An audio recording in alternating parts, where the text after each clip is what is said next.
Hello बच्चों। तो आज की क्लास में आप लोग का स्वागत है। जैसे कि आप लोग को पता ही होगा कि अभी रेगुलर हम प्रीवियस ईयर और मोस्ट इम्पोर्टेंट सीरीज चला रहे हैं, है ना। जिन जिन ने मेरा ज्योग्राफी का वीडियो देखा होगा वो सबको पता होगा कि मेरे वीडियो देखने से क्या लाभ है। मैपिंग में जो सारे क्वेश्चन हमने करवाए हूबहू एग्जाम में वही आया है, आप जाके देख सकते हैं। तो ठीक उसी प्रकार आज हम हिस्ट्री का पेपर लेके आए हैं। हिस्ट्री का आज 2024 का हम पेपर को सॉल्व करवा रहे हैं। 2023 का सॉल्व करवा दिए हैं, जो कि आपका जाके देख सकते हैं, वीडियो अपलोडेड है। तो बिना समय गवाए हम चलिए क्लास को शुरू करते हैं, क्योंकि अभी आप लोग का एक एक क्षण कीमती है और हम इस पल को यूं ही बर्बाद आप लोग के लिए जाने नहीं देंगे। चलिए शुरू करते हैं आज की क्लास को और देखते हैं आज की क्लास से क्या कुछ हम लोग सीख पाते हैं और आपको आज की क्लास से कितना हम फायदा दे पाते हैं। चलिए पहला क्वेश्चन लेते हैं, है ना। पहला क्वेश्चन है, चलिए देखिए, सेक्शन ये एमसीक्यू सीरीज। पहला क्वेश्चन ऊपर इंग्लिश क्वेश्चन है, जो इंग्लिश वाले अपना पढ़ लीजिएगा, हम प्राथमिकता हिंदी को देंगे।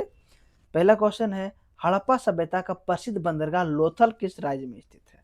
तो लोथल बारे में पूछ रहा है ना। तो लोथल भारत के गुजरात में स्थित है। कहाँ गुजरात है, कहाँ स्थित है बच्चों, गुजरात में स्थित है। ठीक है, ध्यान दीजिएगा, कौन सा बंदरगाह, प्रसिद्ध बंदरगाह लोथल का बात कर रहा है, गुजरात में है। दूसरा क्वेश्चन है बच्चों कि पाटलिपुत्र की स्थापना किसने की थी। तो पाटलिपुत्र की स्थापना उदयन ने की थी। किसने किया था, उदयन ने किया था। ठीक है बच्चों, चलिए। हाँ, पूछ सकता है पाटलिपुत्र किस नदी के किनारे है, तो गंगा नदी के किनारे है। पाटलिपुत्र का नया नाम क्या था, आज का पटना है बच्चों। ठीक है, तो ध्यान दीजिएगा। नेक्स्ट क्वेश्चन है कि पानीपत का प्रथम युद्ध कब लड़ा गया था। तो पानीपत का प्रथम युद्ध जो है वो 1526 में लड़ा गया था। अगर किसके किसके बीच पूछ ले तो आप जानते हैं, बाबर और इब्राहिम लोदी के बीच लड़ा गया था। ठीक है, जिसमें भारत में मुगल का आगमन हुआ था बच्चों। नेक्स्ट क्वेश्चन है कि धम्म नीति का प्रतिपादन किसने किया।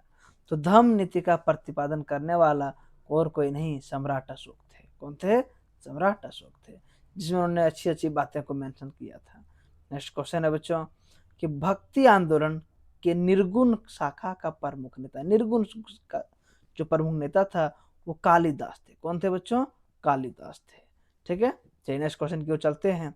नेक्स्ट क्वेश्चन है, ह्वेनसांग क्या है, ह्वेनसांग किसके दरबार में आया था। तो ह्वेनसांग जो है वो हर्षवर्धन के दरबार में आया था बच्चों। ठीक है, और ये क्वेश्चन 2023 के क्वेश्चन में भी था। मतलब कितना इंपॉर्टेंट आप समझ सकते हैं, ढेर सारे क्वेश्चन रिपीटेड है। नेक्स्ट क्वेश्चन है विजयनगर, देखिए सेम क्वेश्चन वहां भी था यहाँ भी। विजयनगर के प्रसिद्ध शासक कृष्णदेव राय किस वंश से संबंधित थे। तो वो तुल्लु वंश से, किस वंश के, तुल्लु वंश से।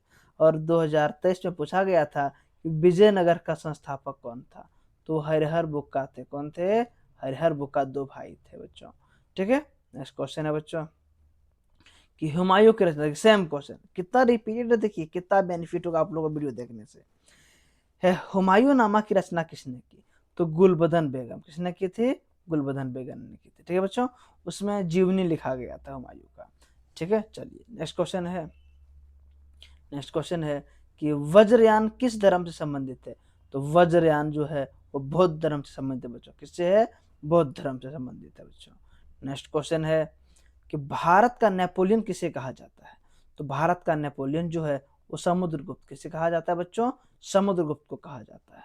ठीक है, ये स्कैन कॉपी से थोड़ा बहुत आपको सही से पढ़ा नहीं रहा होगा, खैर इग्नोर करिएगा, सुनने मेरे बातों पे ध्यान दीजिएगा क्योंकि एक्स्ट्रा फैक्ट्स साथ ही साथ रहता है।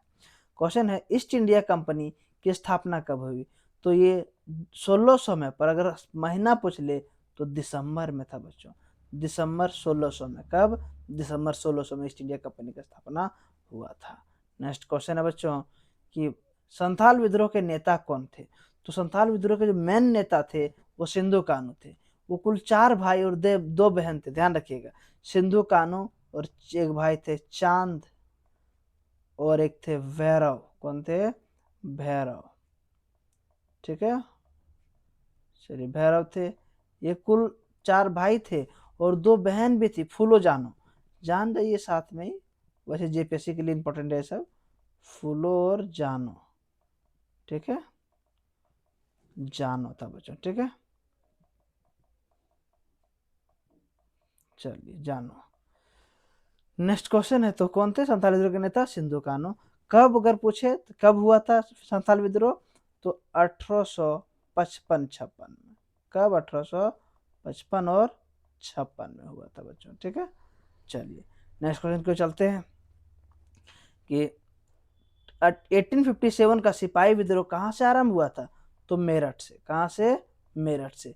अगर डेट पूछ ले तो डेट याद रखिएगा, 10 मई। कब का दिन था वो? 10 मई था बच्चों, 10 मई था। 1 मिनट, लिखने में दिक्कत हो रहा था इसमें, मई, ठीक, 1857, ठीक है। चलिए चलते आगे।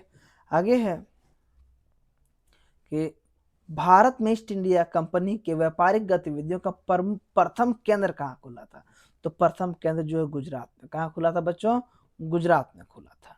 नेक्स्ट क्वेश्चन है 1857 के विद्रोह के कारणों में से एक चर्बी वाले कारतूस का प्रयोग किस राइफल में किया गया था? तो एक चर्बे वाले कारतूस के बारे में पूछ रहा है, तो एनफील्ड राइफल। कौन सा राइफल था वो? एनफील्ड राइफल था, ठीक है।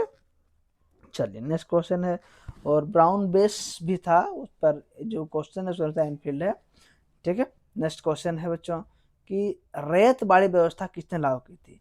तो थॉमस मुनरो ने। किसने? थॉमस मुनरो ने रैयत बाड़ी व्यवस्था लागू किया था। नेक्स्ट क्वेश्चन है कि फोर्ट विलियम की स्थापना कहाँ की गई थी? तो फोर्ट विलियम की स्थापना कलकत्ता में किया गया था बच्चों। अगर आप कलकत्ता घूमने जाएंगे तो वहाँ पे सीधा आप चले जाइएगा विक्टोरिया पैलेस, ठीक है, फोर्ट विलियम वही है। आप जाके अपनी आंखों से देख सकते हैं कि कितना खर्च किया गया था, ठीक है। मौका मिलेगा जरूर जाइएगा बच्चों, ठीक है, विक्टोरिया पैलेस नाम है, ठीक। नेक्स्ट क्वेश्चन है कि मेघदूत के रचनाकार कौन थे? तो मेघदूत के जो रचनाकार थे बच्चों वो खुद कालिदास थे। कौन थे? कालिदास थे, ठीक है। नेक्स्ट क्वेश्चन की ओर बढ़ते हैं। यूनेस्को ने हम्पी के विश्व धरोहर स्थल कब घोषित कर दिया था? ठीक है, मतलब हम्पी को विश्व धरोहर स्थल कब घोषित किया था? तो 1986। कब? 1986 में किया था बच्चों। नेक्स्ट क्वेश्चन है कि हड़प्पा सभ्यता के किस स्थान से कांसे की नर्तिका का प्रमाण मिला है? तो कांसे की नर्तिका का प्रमाण जो मिला है वो मोहनजोदड़ो से। कहाँ से मिला है? मोहनजोदड़ो से मिला है बच्चों। नेक्स्ट क्वेश्चन है कि रामायण के मौलिक रचनाकार कौन थे? तो रामायण के जो मौलिक रचनाकार थे वो महर्षि वाल्मीकि थे बच्चों, ध्यान दीजिएगा। कौन थे? महर्षि वाल्मीकि थे। नेक्स्ट क्वेश्चन है कि संथाली भाषा में विद्रोह को क्या कहते हैं? तो हुल कहते हैं। क्या कहते हैं बच्चों? हुल कहते हैं एक तरह से, ठीक है, ठीक है, ध्यान दीजिएगा। संथाली भाषा को, 1 मिनट, संथाली भाषा को क्या कहते हैं बोला है ना, 1 मिनट, उलगुलान भी एक तरह से होता है, और विद्रोह को उलगुलान, उलगुलान भी कहते हैं। 1 मिनट कंफर्म कर लेते हैं बच्चों, ठीक है, क्योंकि गलत नहीं पढ़ना है एक भी चीज। संथाली भाषा में विद्रोह को क्या कहा जाता है? क्वेश्चन तो यही था हमारा, है ना। तो जो संथाली भाषा में इसे बुलाया जाता था, होली बुलाया जाता, ठीक है, होली कंफर्म, कोई दिक्कत नहीं, होली है, ठीक है। नेक्स्ट चलते आगे। भारतीय राष्ट्रीय कांग्रेस के प्रथम अध्यक्ष कौन थे? तो व्योमेश चंद्र बनर्जी थे बच्चों, ध्यान रखिएगा। हाँ, अगर स्थापना पूछता है और पिछले वर्ष पूछा गया है तो वो कब था? तो 1885 था। कब था? 1885 में स्थापना हुआ था। किसने किया? तो संस्थापक, ये डी में पढ़ा है, देखिए ये संस्थापक थे वो ह्यूम, ठीक है। कहाँ किया गया था? तो बम्बई का लाइब्रेरी में किया गया था बच्चों। कहाँ पे? बम्बई का लाइब्रेरी में किया गया था बच्चों, ठीक है। चलिए आगे बढ़ते हैं। नेक्स्ट क्वेश्चन है कि हड़प्पा में से संबंधित R37 क्या है? तो R37 वह कब्रगाह था। क्या था बच्चों? कब्रगाह था। नेक्स्ट क्वेश्चन है कि इब्न बतूता कहाँ से भारत आया था? तो वो मोरक्को का निवासी था बच्चों। कहाँ का था इब्न बतूता? मोरक्को का था। चलिए आगे बढ़ते हैं बच्चों। आगे क्वेश्चन है, साबरमती का संत किसे कहा जाता था? तो साबरमती का संत महात्मा गांधी को कहा जाता था। किसे कहा जाता था? महात्मा गांधी को कहा जाता था बच्चों। नेक्स्ट क्वेश्चन है स्वराज पार्टी के संस्थापक कौन थे? तो स्वराज पार्टी के कोई एक संस्थापक नहीं थे, मोतीलाल नेहरू और चित्तरंजन दास दोनों मिलकर किए थे इसका संस्थापना। ठीक है। और नेक्स्ट क्वेश्चन है बच्चों कि भारत में सर्वप्रथम सोने का सिक्का किसने जारी किया था? देखिए, एक तरह से ये जो क्वेश्चन है ना, ये काफी कंफ्यूजिंग क्वेश्चन है बच्चों। ठीक है। जैसे आप बोलिएगा कैसे, तो भारत में सर्वप्रथम सोने का सिक्का किसने जारी किया? तो इसका जो एक तरह से जो आंसर हो जाएगा हमारा, वो क्या हो जाएगा? वो कुषाण होता बच्चों। वास्तव में इसका आंसर क्या होना चाहिए? कुषाण, क्योंकि कुषाण ने ही भारत में सोने का सिक्के सबसे पहले चलाया था, पर कुषाण नहीं है। ठीक है। तो इंडो ग्रीक तो अकॉर्डिंग टू हो जाएगा, पर हम इसे संतुष्ट नहीं है इस क्वेश्चन से। इसका वास्तव में ऑप्शन क्या होना चाहिए था? कुषाण, जो सही होता। ठीक है। चलिए, तो इंडो ग्रीक कर लेते हैं। नेक्स्ट क्वेश्चन है कि गांधी जी का राजनीतिक दर्शन विचारधारा किस पुस्तक में वर्णित है? तो हिंद स्वराज। किसमें है बच्चों? हिंद स्वराज में वर्णित है। नेक्स्ट क्वेश्चन है कि हड़प्पा सभ्यता का भारत में स्थित सबसे बड़ा स्थल कौन सा है? तो राखी गढ़ी है बच्चों। क्या कौन सा है? राखी गढ़ी है। तो आज के हमारे जो 30 मोस्ट एक्सपेक्टेड इंपॉर्टेंट क्वेश्चन थे वो पूरे हुए। चलिए, इसका क्वेश्चन आपको दिखा देते हैं कि किस टाइप क्वेश्चन आया था, ताकि कम से कम आपकी नज़रों के सामने रहेगा। अगर आपको इसका आंसर चाहिए होगा तो कमेंट करिएगा, हम वीडियो ला देंगे। जिस तरह 2023 का वीडियो फुल अपलोड है उस तरह कर देंगे इसको भी। चलिए, क्वेश्चन देख लीजिए कि प्राचीन भारतीय इतिहास के अध्ययन कौन कौन से स्रोत हैं? तो कौन कौन से स्रोत से अध्ययन किए जाते हैं? जो जैसे कि खुदाई, कब्रगाह, अभिलेख, ये सारे जो है वही लिखना रहता है इसमें। नेक्स्ट क्वेश्चन है भारत में कौन से दो प्रांत अगस्त 47 में भारत एवं पाकिस्तान के बीच बट गया था? तो कौन सा था वो? 47 में बोला है। कौन से दो प्रांत थे वो? तो पंजाब थे जो दो भाग में बटे थे बच्चों। नेक्स्ट क्वेश्चन है अकबर का जन्म कब और कहाँ हुआ था? ये बताना है। ठीक है। नेक्स्ट क्वेश्चन है शगुन भक्ति क्या है? पहाड़ियाँ कौन थे? भारतीय स्वतंत्रता आंदोलन में त्रिमूर्ति के नाम से कौन कौन प्रसिद्ध थे? सिपाही विद्रोह से जुड़े दो प्रमुख महिला नेत्रियों का नाम बताना है। भारत के रेलवे लाइन पहली बार कब और कहाँ? जी शॉर्ट में देख लेते हैं इसको। तो ये जो है ना, वो 1853 में, कब? 1853 में बिछाया गया था बच्चों। ठीक है। कहाँ से कहाँ तक? तो मुंबई से थाने तक। कहाँ से कहाँ तक? मुंबई से, ठीक है, थाने तक। कहाँ तक? थाने तक बच्चों। ठीक है। कुल दूरी 34 किलोमीटर। कितना दूरी था? 34 किलोमीटर। ठीक है। इसको देख लीजिएगा थोड़ा सा, कि ऑब्जेक्टिव में पूछ लेता है कभी कभी। ठीक। नेक्स्ट क्वेश्चन है, चलिए आगे देखते हैं कि इंग्लिश बॉन्ड प्रणाली क्या है? भारतीय संविधान के प्रमुख अवगुण क्या क्या अवगुण है सो बताना है। ठीक है। भक्ति, हाँ, 23 में पूछा गया था कि क्या क्या उसके विशेषताएं हैं। भक्ति आंदोलन के बारे में लिखना है। काला शहर और गोरा शहर में अंतर लिखना है बच्चों। रोटेट है, वहाँ भी था, वहाँ ये पूछा था ऑब्जेक्टिव में, यहाँ पूछ लिया गया है। जो काला कानून था, जो बिना वकील, बिना दलील, बिना अपील का गिरफ्तार कर लिया जाता था। ठीक है। कौन इस संस्थापक कौन थे इस एक्ट के? तो सर साइमन रॉयट थे। कौन थे? सर साइमन रॉयट थे बच्चों। हड़प नीति क्या थी? जो हड़प लिया जाता था बच्चों। संतानवीं क्रांति का धार्मिक कारण बताना है, वही कारतूस वाला कहानी पर लिखना है बच्चों।